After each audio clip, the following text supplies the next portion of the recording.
Thank you so much for being here. And Shane Caswell is here, and he will be the next speaker. So hopefully all of you will come back in November and see him speak as well.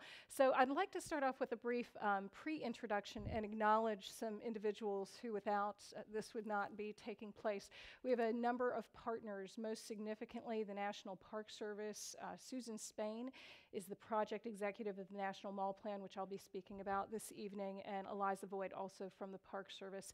In addition to that, at George Mason University, there are many of us who've been working on this project for the past 6 years, several of whom are here: Russ Braley, Min Park, Lori Harmon, who's now at the University of Wisconsin, and now also we have a partnership with the School of Public Policy and Lori Schindler. And so a number of individuals who have contributed to this. So I want to start off talking a little bit about what is the National Mall. Now, if you're here tonight, you probably have a sense of what the National Mall is, a unit of the National Park Service.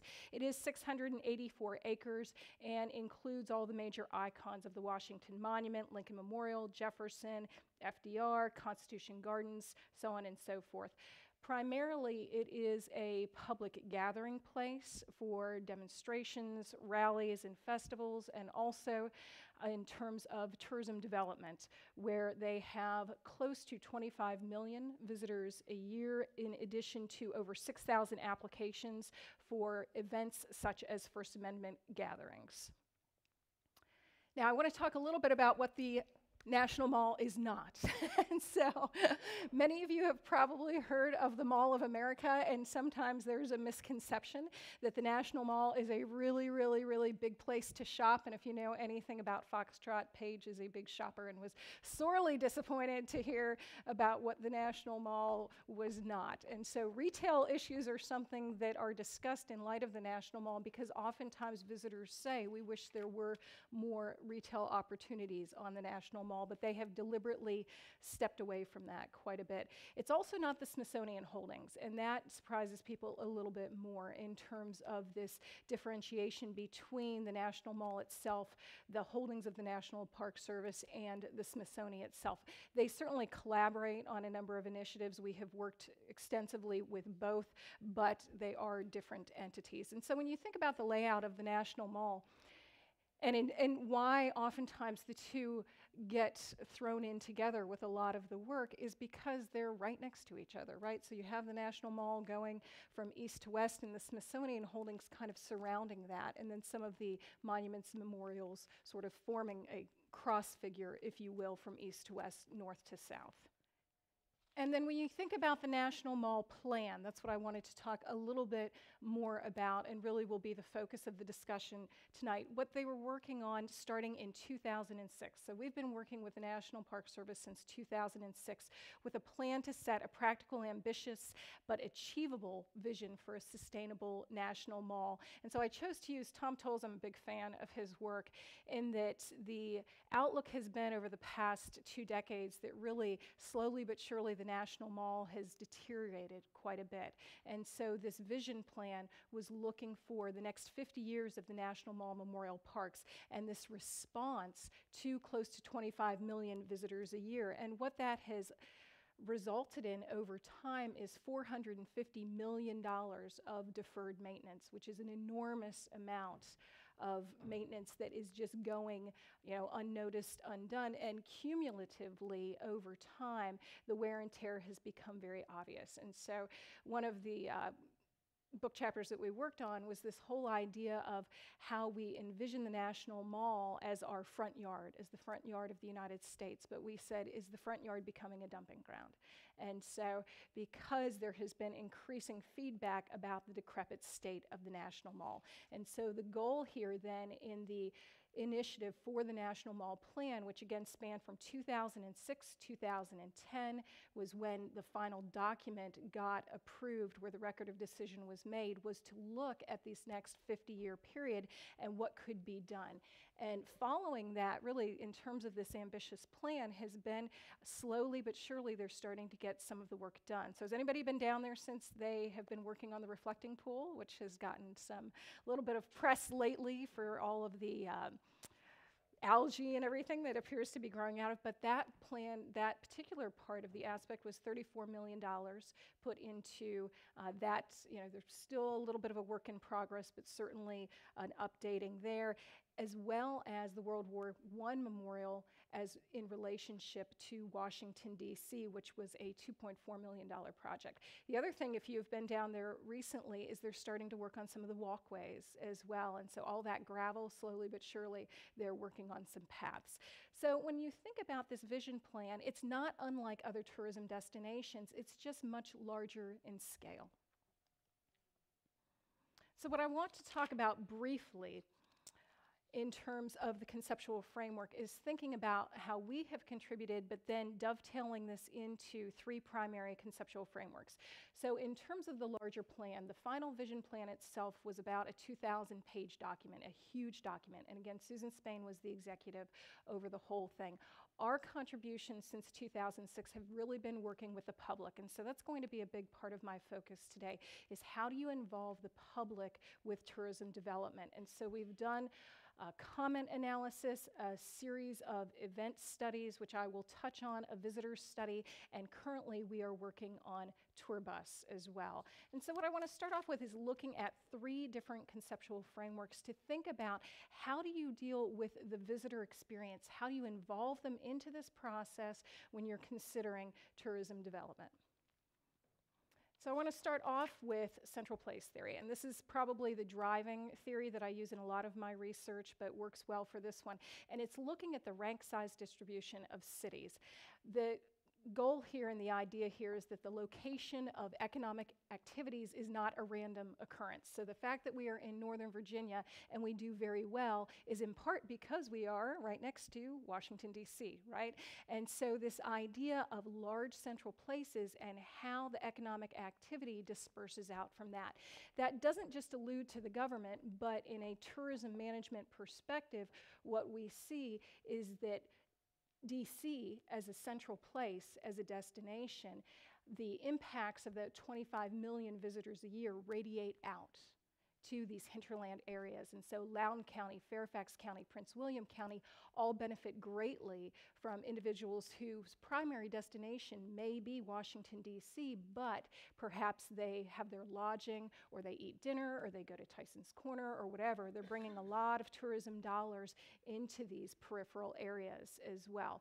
So theoretically, what central place theory predicts is that the larger in scope an area is, so you think of your London, your Paris, your New York, your LA, the larger in scope, the better that they should do in terms of tourism activity, unless there is some exceptional thing going on in terms of either something very unique that is available or some sort of natural resource that you just can't get in the central place. And so I use as an example here the Inn at Little Washington. Has anybody had the opportunity to ever have a meal there? Yes, Marcia, you have.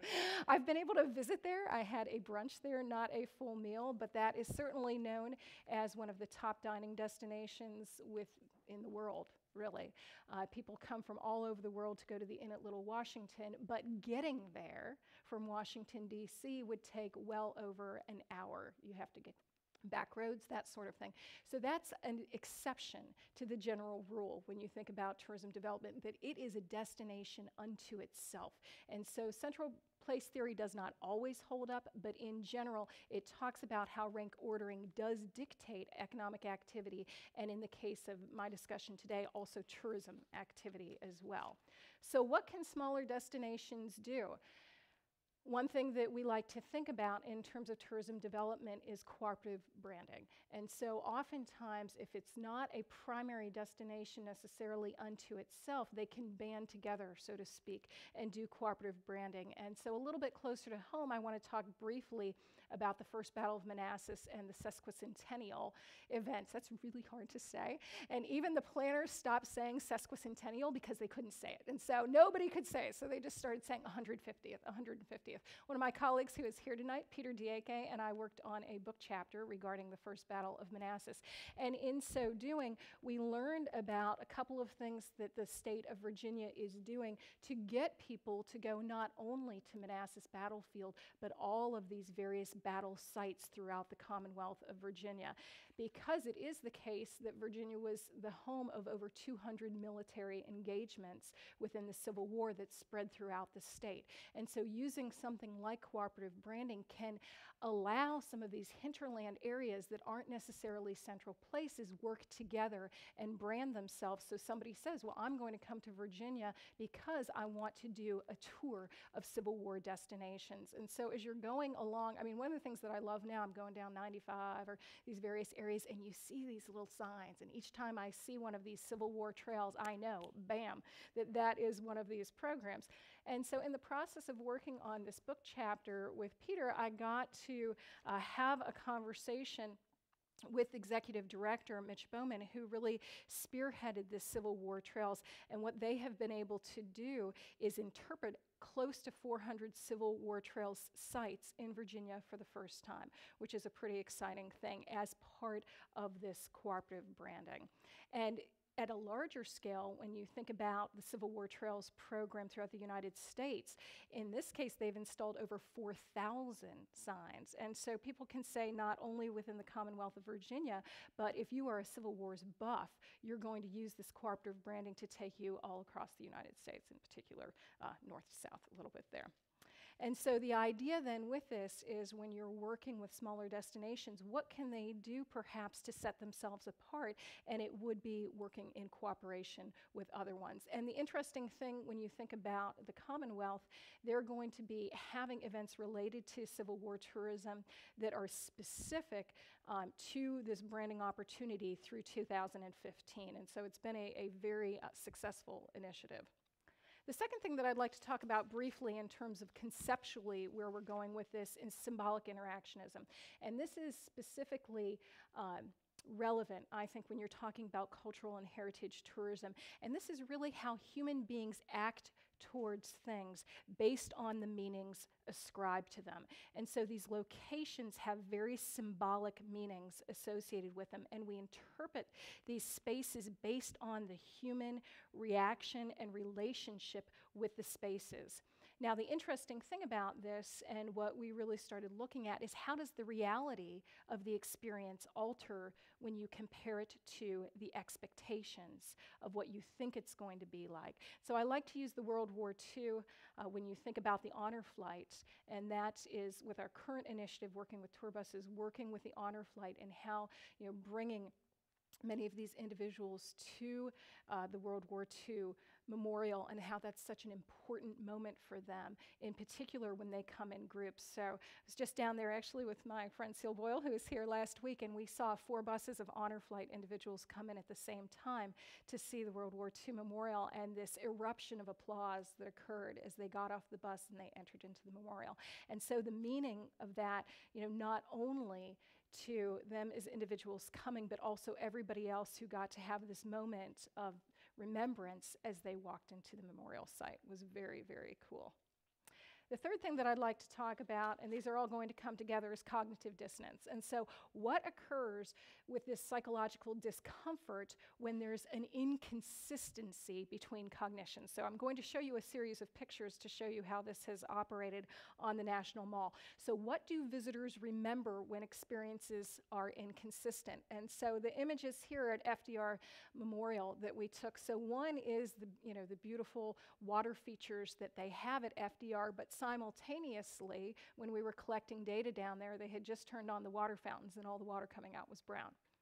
So you visit, what are you going to remember when you see these inconsistencies? So I'm going to show you a series of inconsistencies that we have documented over the years. So you come during the Cherry Blossom Festival. Do you remember the gorgeous water settings? Or, this was the same year, do you remember the brown overflow? And so using a restroom and you go in and the sinks are just flooding. Or you're going down and maybe you wanted to take a rest or maybe not because the bench is not very readily accessible. Or you're going along Ohio Drive and this is the view that you see. So as a visitor, which thing are you going to remember? Are you going to remember the manicured areas outside of Smithsonian? So this is outside the castle, very manicured there. Or are you going to remember the areas that are underserviced and neglected? I like to, from a primary research perspective, I like to talk about how glamorous it is and how we have spent days upon days inside porta potties documenting very fun stuff. And everything we ask our students to do, we are out there doing the same thing, trust me. So is it underserviced? Is it neglected? Is that what we remember? Is it abused? And this is an interesting case here. So, we have our mascot here who says, please don't pick the blossoms or climb the trees, and it's all that anybody wants to do. They want to get the photo opportunity with and the interesting thing is it's not just the kids, it's the adults as well. We think, oh, they're just being kids. It's like, no, the adults can definitely read the signs. Paddles, that's the name of our mascot. Poor little Paddles. He's trying to do his job here, but not necessarily always going to work, or disrespected. And I think this is an interesting one. The sign there says, honor those who serve, please stay on the sidewalks. And I sat there and I took image after image after image, and you can see there's a trail there. The interesting thing there is you have to climb over the chain link there to get to that trail. And so there's no, it is a complete choice for people to pass the sign, go over the link, and keep going. And so again, the choices that visitors make. Do we remember our moments together? So still thinking of the cognitive dissonance here. Do we remember our moments together? There's my son Josh over there. He's in that picture with me. We've documented, especially during Cherry Blossom Festival, tons of weddings down there. Or do we remember our moments apart?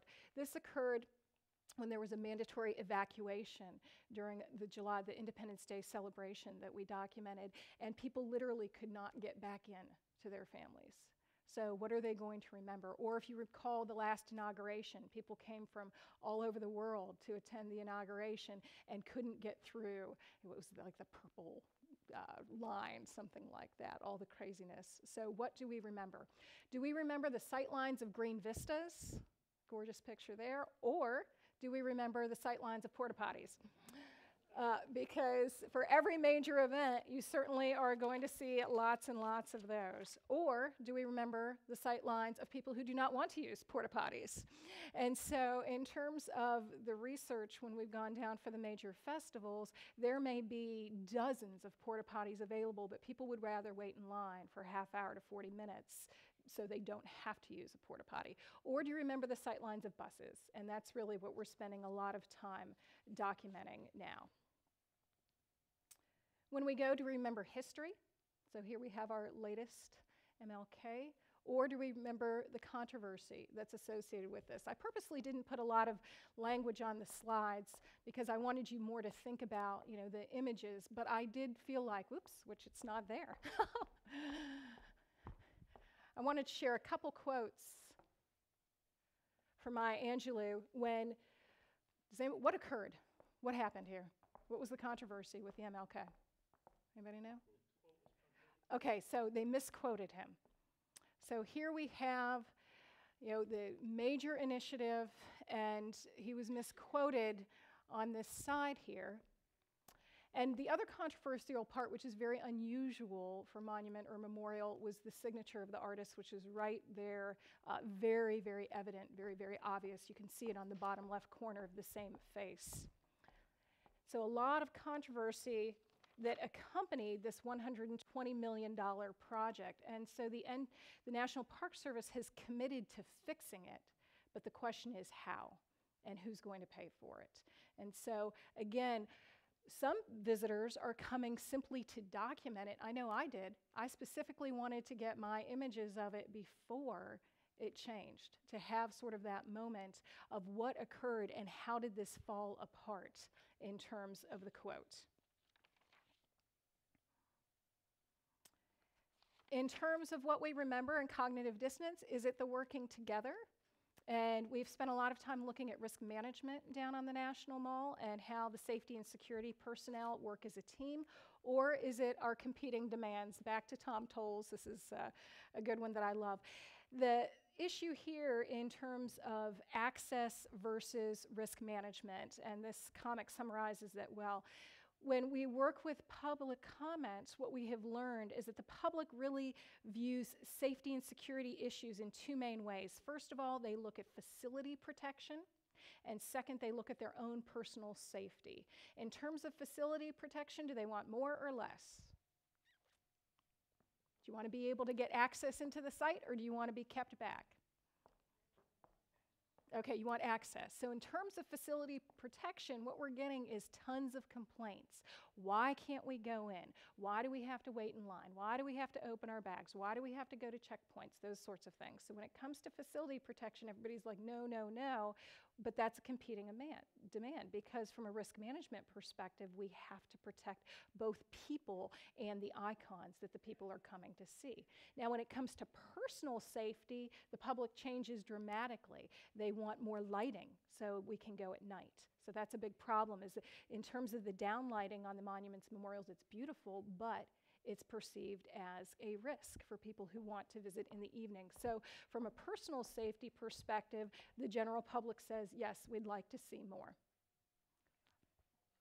So that gives you just kind of a background in terms of conceptually where we're going with this. The second thing that I would like to do is think a little bit about, and I have about 15 minutes left to go. I'm cognizant of all of our sports things going on this evening, but I do want to talk a little bit about strategic planning and in particular the human element.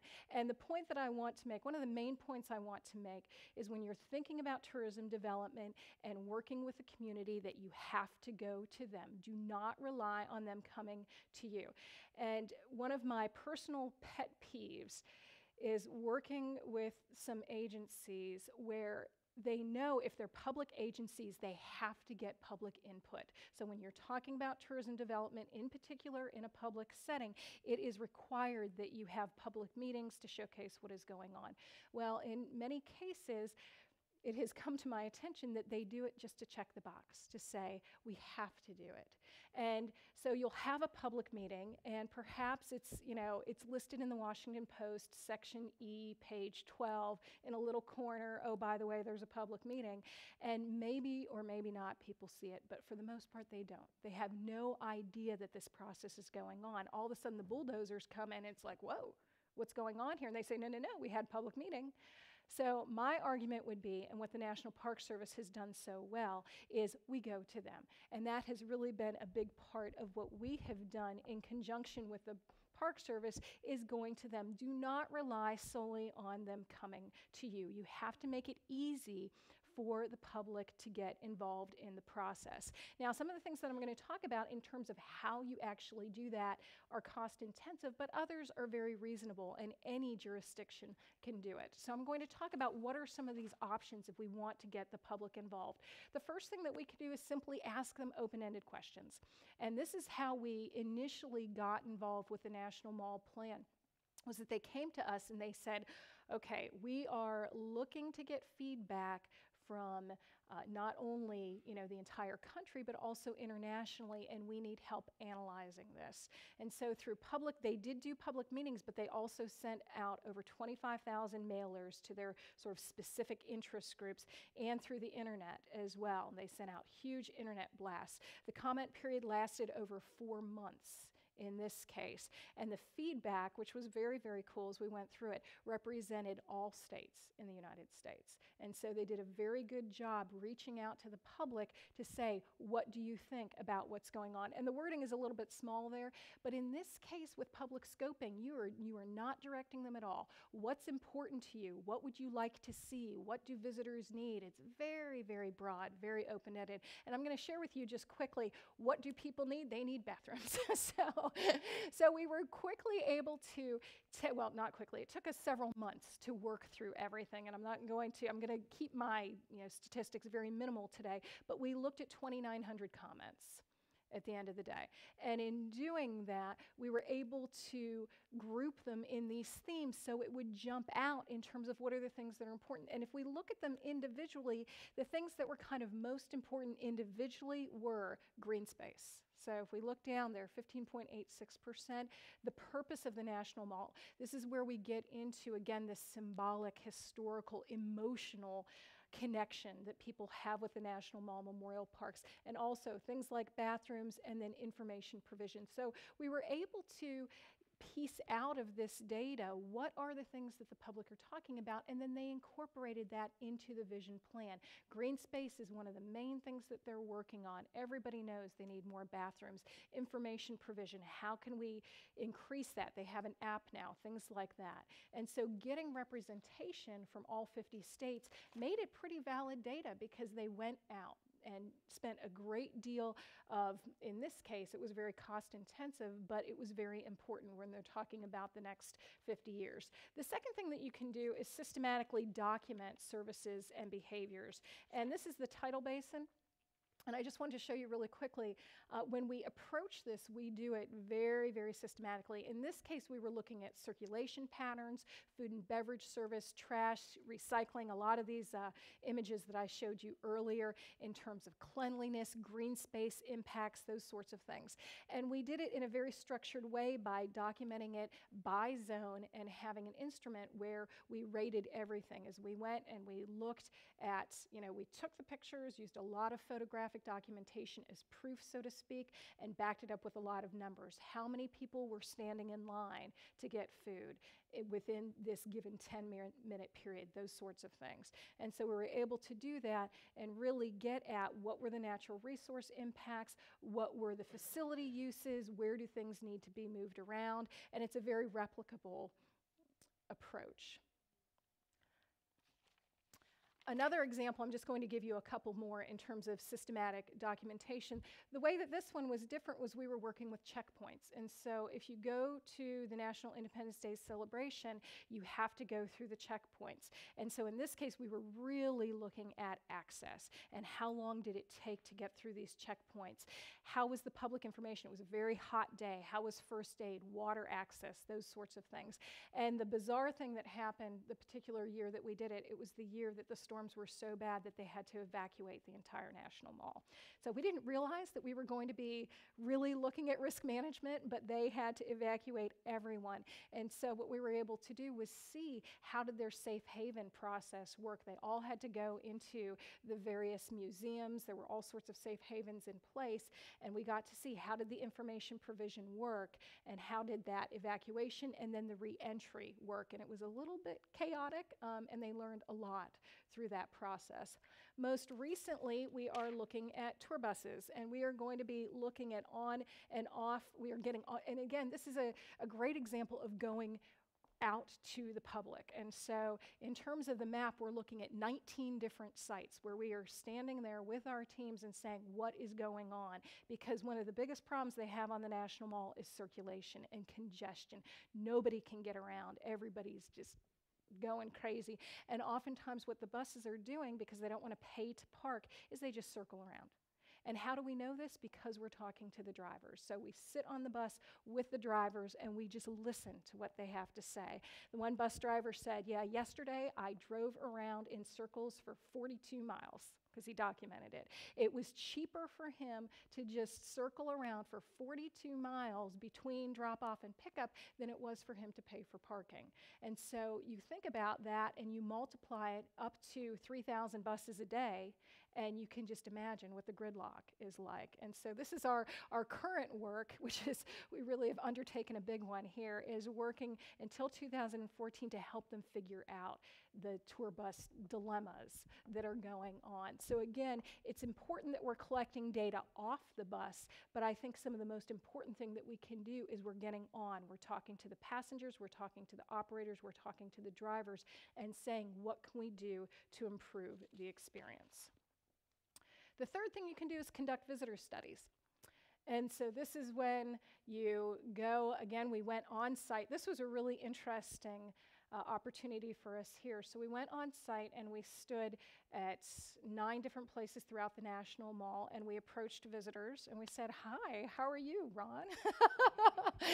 And what we were able to do in this case is we invited them to please complete a visitor study.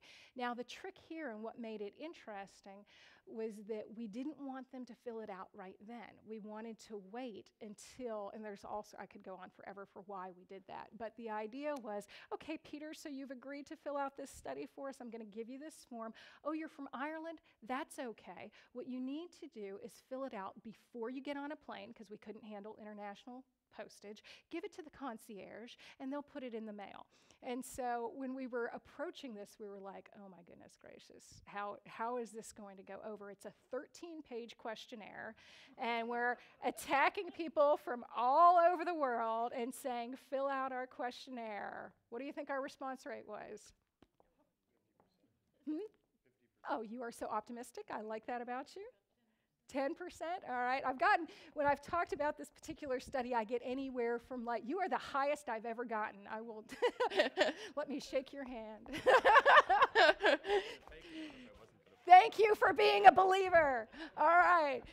We passed out 1,245 questionnaires, and we had a response rate of 54.3%.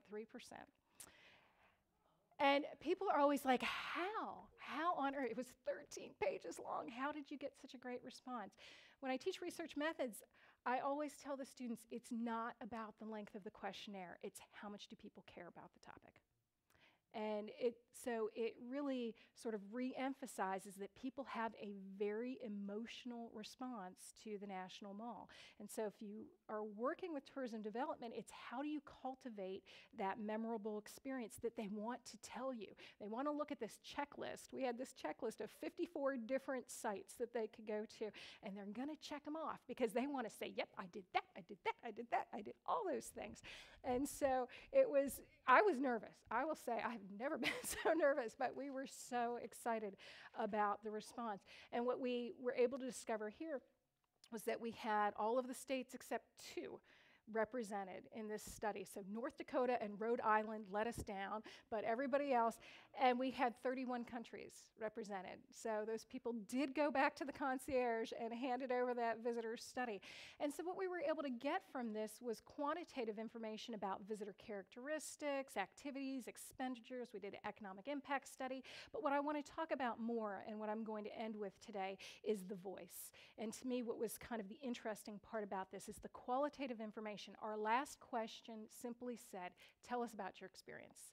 Any suggestions, comments, nothing. You know, it was just very open-ended. It was suggestions or comments. That was always said. And so I want to share with you some of the things that they said, but importantly, how they reflect upon the United States as a whole historically, and how it makes us look our image to the rest of the world. So I'm going to go through just some of the themes. And again, I keep the writing to a minimum, but I thought it would be a little bit more impactful if you got to see some of the quotes. And so a theme of symbolic environment, just a sample comment. The mall is a treasure. It took several hours to become accustomed to actually be in sight of the Capitol and turn around and see the Washington Monument. I came away humbled at what we as a nation have done and became more committed to keeping us as a nation of the people, by the people, and for the people. It's like, wow. That's cool. You know, and this is the feeling, and these are total strangers. We went up to total strangers for over a period of a month, you know, it was 12 days over the course of a month, and just asking them, again, fill this out. And this was the very last item, so they had to make it through the rest. A little bit more with the symbolic environment. Our trip was planned to see the World War II memorials. My father and uncle both served during this time. It was so fantastic to see, and the placement between the Washington Monument and Lincoln Memorial. But also, it's the case that not everybody was resoundingly excited. And so that was a big part, again, with the cognitive dissonance of the experience. The concert was rude, crude, and way too loud. People of all nationalities were offended. The wife and I love that. The wife and I were past the Washington Monument and continue to hear it. It destroyed the serenity of the area and the monuments. I'm a vet, and several vets I spoke with were very disappointed and concerned. And so you have to take into consideration, again, the meanings and how it's represented. For a lot of people, that concert might have been very exciting, but how is it influencing their interaction with the monuments, memorials? On-site transportation. In terms of navigating around, just the tidal basin is 2 miles around, and then going from end to end, the transportation is very tricky. It would help people to have some sort of shuttle, too little parking, thus too much walking. I'm not going to read it all in reference to our time, but I want to share with you a little bit more. Information provision. This is an interesting one because how do you deal with the juxtaposition of opposite comments? So in this case, I love the minimal signage. Interactive stuff, keep it simple. Second person saying, I'm disappointed in the lack of information. And so as a planner, trying to decide is how much is enough without too much. And this is where I think things like the app come in handy, because if you want a ton of information, you've got it. But if you don't, and you just want to explore and let it come to you, you're able to do that as well. Maintenance, tons of things on maintenance. I thought this one was interesting, or much cleaner than I was told to expect. Going into the experience already anticipating it's going to look bad, and so a little cleaner than I expected. Extremely disappointed, run down, parkland dirty, it's a shame. This one, dead bird floating in the reflecting pole, ooh. And so this person went home, right, told everybody about the dead bird, and they're the one who's telling the first person what to expect. Expect dead birds floating around. Food and beverage. Refreshment stands, few and far apart, and it's true. Man, getting anything but a hot dog down there, very difficult. Service in those refreshment stands is slow. Get water fountains working, barely dribbled on a very hot day. So again, the things that people expect minimally, to be able to walk around, to be able to get to a water fountain, how are we going to approach these? The restrooms, don't get me started. Restrooms are a disgrace. Shame on you. Our war heroes are here. We can do better. And so on. I will not go back to DC because of that. It comes down to the basic needs. And again, how does this reflect on us as a nation if we can't even have clean restrooms? Bathrooms are very unsanitary. I was embarrassed about what foreign visitors might think of the nation's capital based on the condition of the bathrooms. Then a little bit on green space. I was disappointed in the upkeep. The grass and the green space was a continued theme that we have seen, throughout our 6 years of working with the Park Service. The condition of the grass is a sad commentary on the ability of the Park Service to care or the limitation of the budget, and so much of it goes back to that $450 million in deferred maintenance. We were greatly surprised at how poorly the grass is kept. Pretty pathetic. We actually felt embarrassed about it. So again, this ongoing embarrassment going on. We expected something nicer. Perhaps we need volunteer days. So even to the point where it's like, well, let's help you out. Let's think of some things that we might be able to do here. So I want to finish with my buddy George, who's down there, and conclude by saying that researchers have been documenting visitor behaviors and experiences for a long time. What we have done here is not necessarily anything new. We just try to do it a little bit differently. And what we really want to do is get at what we call a meanings-based approach, to not only say, what did you do, but what did it mean to you to be part of this experience with the National Mall Memorial Parks? And so what we would like to achieve here is not only our ongoing work with the National Mall, but why I was so pleased to be able to speak with you tonight is think about how other jurisdictions can operate within such a way to think about what are some innovative ways that we can make sure when we're working with tourism planning and development that we are involving not only the immediate visitors, but hopefully the broader constituency with which we are working. Thank you very much for your time tonight.